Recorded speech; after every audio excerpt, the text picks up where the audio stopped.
SP সাহেব আমাকে শেষ করতে চাইছিলেন এবং তার জন্য যা যা করা দরকার উনি তাই করেছেন। রাজনৈতিক ক্ষমতা কাজে লাগিয়ে উনি আমাকে সাসপেন্ড করেছিলেন এবং আমার সাসপেনশন যাতে না ওঠে তার জন্য সব রকম চেষ্টা উনি চালিয়ে গেছেন। কিন্তু সেটাও যখন উনি আটকাতে পারলেন না, তখন একটা মিথ্যে গল্প সাজিয়ে আমার চাকরির থেকে আমাকে ডিসমিস করে দেবার ব্যবস্থা করলেন। আর গল্পটা যে কতটা কাঁচা আর বানানো সেটা তো আপনারাই ইনভেস্টিগেট করে দেখেছেন। গল্প আমি বানাচ্ছি কি তুই বানাচ্ছিস? হারামজাদা! মিস্টার ঘোষ, এটা আপনার কোনো পাড়ার রগ নয়। যেখানে দাঁড়িয়ে আছেন সেই জায়গাটাকে সম্মান জানাবার চেষ্টা করুন। আপনি বসুন। স্যার, একবার ওর ফ্যামিলির রেকর্ডটা দেখুন। সব কটা বজ্জাত।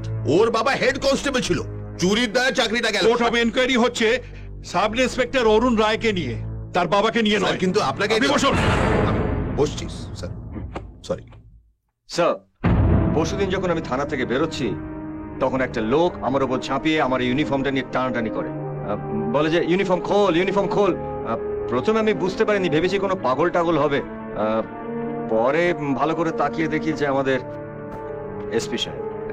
তখন বুঝতে পারলাম যে অনেকদিন বাড়ির বাইরে থাকার জন্য মানসিক ভারসাম্য হারিয়ে ফেলেছে, মানে ওই পাগলের কাছাকাছি আর কি। কি বলছে?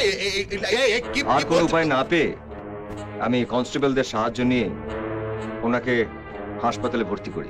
তাই এসপি সাহেব বেছে বেছে আপনার ওপরই বা ঝাঁপিয়ে পড়লেন কেন? আরো তো অনেক পুলিশ অফিসার আছে। হ্যাঁ হ্যাঁ স্যার, আমার এইটা আমার উপর কিছু। সেটা তো আমারও প্রশ্ন স্যার। স্যার, আমি কি দোষ করেছি স্যার? আমি তো আপনার ছোট ভাইয়ের মতন, তাহলে আপনি কেন আমার সঙ্গে এরকম করছেন স্যার?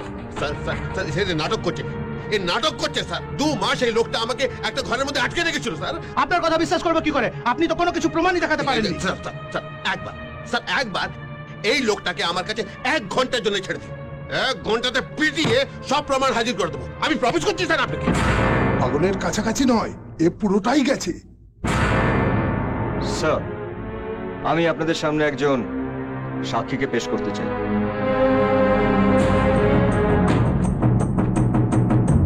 স্যার, আমার নাম শম্ভু মণ্ডল, ট্যাক্সি চালাই। পরশু শিয়ালদা স্টেশনে আমার ট্যাক্সিতে উঠে উনি বললেন আমি হরিদ্বার যাব। দেখেই আমার মনে হয়েছিল ওনার মাথায় একটা গন্ডগোল আছে। সরি স্যার, একটু জল তেষ্টা পেয়েছি। ওনাকে আমি যেই বললাম যাবে না, উনি আমাকে গালাগাল দিতে আরম্ভ করলেন।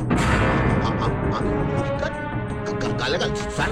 আমি ওনার হাতে পায়ে ধরে বললাম আমার হরিদ্বার যাবার পারমিট নেই, আপনি গাড়ি থেকে নেমে যান।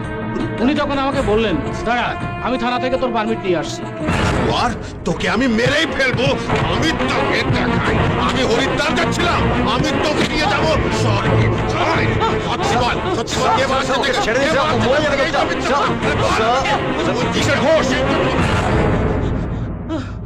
স্যার, স্যার, আমি এই লোকটাকে চিনি না স্যার।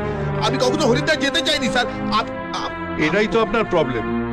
কাল যাকে দেখছেন আজ তাকে চিনতে পারছেন না, যেটা বলছেন তারও কোনো প্রমাণ দেখাতে পারছেন না। স্যার, আপনি বরং একজন ভালো ডাক্তার দেখান, তারপরে আপনাকে চার্জ দেওয়া যাবে। Okay sir.